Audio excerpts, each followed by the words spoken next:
today to actually time the gap. Now there is the SL63 AMG. It's got torque 800.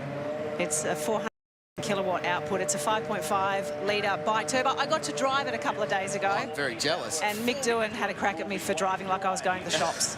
410 kilowatts. That's almost V8 supercar power. I know, and this is a car, literally, they just pulled the Rego label off. I think Mick Doohan unscrewed the Rego label off, and he drives it like he stole it, and it's such an impressive bit of kit for what is a road car, and he's been going around pretty quick. I think the only difference between going a little bit quicker than the V8 supercar is probably the fact that it's on road tyres, not proper racing tyres.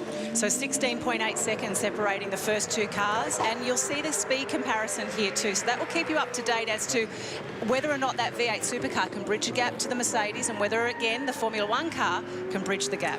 So the biggest difference in speed, I guess, between the V8 supercar and the Formula One, for example, is the power and the weight. So, and the aerodynamics on the Formula One car is staggering. It's got so much more grip and corner speed through all the slower corners, and that's where it really will catch that car of Casey Stoner. But the peak speeds as well. The peak speed of the Formula One car is nearing 285, 290 kilometres an hour.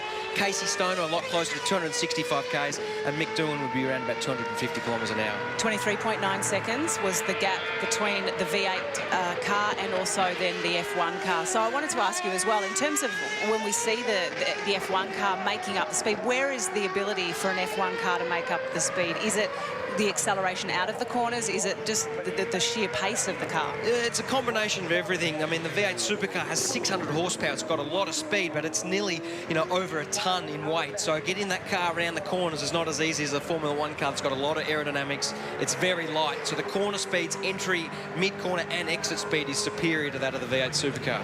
So there's Mick Doohan out of that fast chicane around the back of the circuit. So many great scenes there over the years at Albert Park. There's Casey Stoner, so you can see the gap closing in. The Red Bull racer, this is the car that he runs in the Dunlop V8 Supercar Series, the second-tier V8s. Had his debut 2 weeks ago on the streets of Adelaide. You caught up with him yesterday. Great chat, by the way. And looking pretty relaxed. Mick having a moment mid-corner there. And don't believe for a second that Mick Doohan is not trying hard, because he is.